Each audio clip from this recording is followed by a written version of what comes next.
Right, welcome to Absolute Radio. James Dean Bradfield from the Manic Street Preachers. How are you doing? Yeah, not too bad, thank you. It's nice to see you again. You look well. I'm okay. Aging. Weathering reasonably, I'd say. I think the last time I caught up with you, you were cooking spaghetti bolognese. We were on the phone and we were talking about the announcement of this Everything Must Go reissue and the 20th anniversary. I mean, you're coming sort of to the end of sort of touring this at the moment, and this is the beautiful kind of reissue that we're going to talk about in a moment as well. How's it been? Because obviously you did the Holy Bible live shows, didn't you? And now this release as well. Have you enjoyed it as an experience? Yes, I have enjoyed it. I mean, touring the Holy Bible reissue, the anniversary edition of Holy Bible, was kind of just physically challenging. Yeah.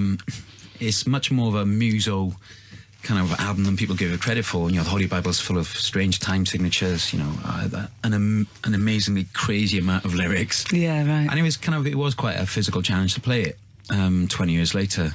This has been easier. I've got nothing but good to actually say about the whole experience. You know, we did our last Everything Must Go show at the Liberty Stadium this Saturday, just gone, and it was just really cool. Yeah. Amazing.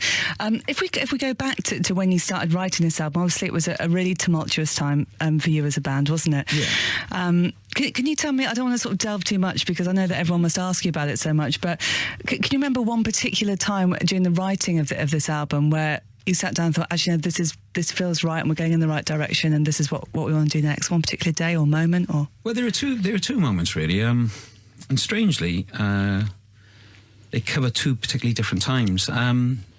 We had decamped to a kind of like a little studio called House in the Woods in Surrey to do demos for what we thought was going to be our next record, even though it didn't have a title at that point. So at that point, it was still the four of us. It was myself, Sean, Richey and Nick. And we had demoed many songs down there, but there were 3 songs that we demoed in that session. There was Small Black Flowers That Grow in the Sky, Further Away, and No Surface or Feeling. Those are the songs that end up going on. Everything Must Go. I remember thinking, we found a direction, you know. Everything's breathing, everything sounds like it's just more open. Yeah. And just a bit more human, I suppose.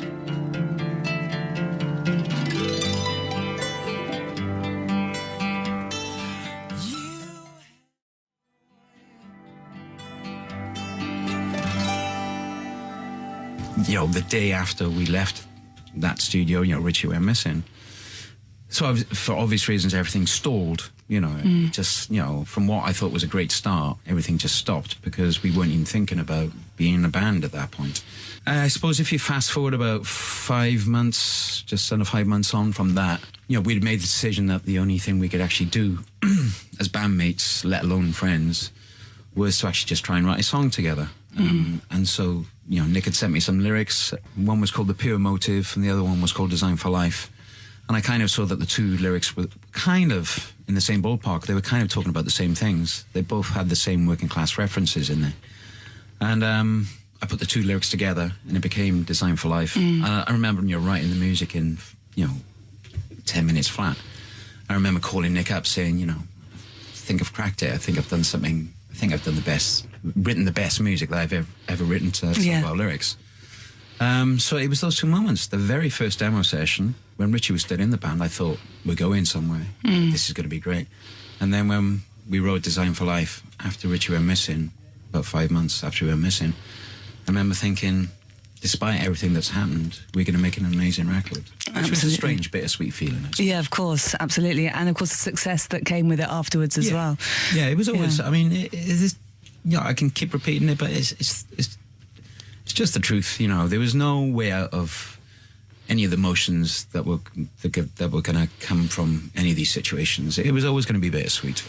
Yeah. There were all going to always be moments where you'd think, oh, I wish Richey was around, or even you'd feel a bit of guilt for feeling happy after you'd done a show in front of, 15,000 people in Manchester for the first time. Yeah. There was always going to be guilt, there was always going to be sadness, but I can't but deny that the best cure for feeling like that was success. You know, it enabled us to get lost in something else. Of course, rather than the trauma of what had gone on before. Yeah, absolutely. So it's kind of, I can't deny that it did help us. That success helped us as people. Great. It's a beautiful thing. I'm going to treasure my copy so much.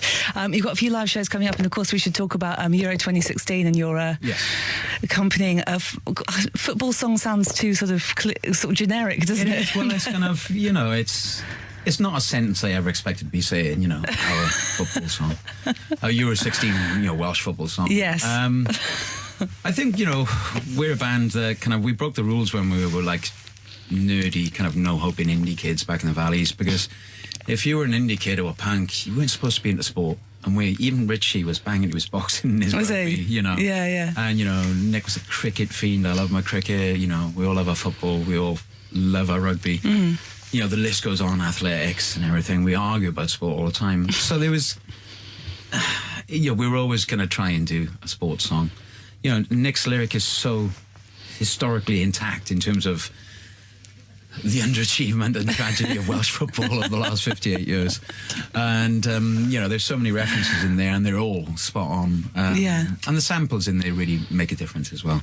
So I think, I'd like to think it's a you know, a kind of a sports song with a difference. What happened for Kasabian, didn't it, at the King Power Stadium with Leicester and stuff like that? I gotta say, I mean, apart from being just the most gigantic, you know, Kasabian fan, if there's one front man that's going to embrace joy and victory, it's going to be Tom Mayon. Yeah, right. And Serge is probably, you know, they're probably all just overwhelmed. They're just not going to be embarrassed by just who cares? We're going to be happy. We're the champions. Yeah, exactly. Clear out here. We can have our moment in the sun. Yeah, exactly. So how very un-British of them. Yeah, good. I'm really, really happy. Yeah, I'm more than happy. I'm just jealous. I've been able to bathe in that. Well, fingers crossed. Fingers crossed. Yeah. So summer-wise, you've got a bit of downtime now after the tour, haven't you? You've got Eden Sessions Truck Festival, I believe, and Victorious Festival as well. We're doing a festival in Finland, but we're just starting to write a new record, and it's really funny. We've had a funny 2 years, you know, 2.5 years, where we released 2 albums in the space of 1 year. Rewind the Film and Futurology. Right. We've done 2 reissue celebrations. Yeah. So kind of like, you know, now we've kind of got to get back to living in the present. All right, nice. James, as ever, thank you so much for your time and your generous stories and everything. It's lovely to see you again. Thank you. Thank you. Chris Coleman's men have freed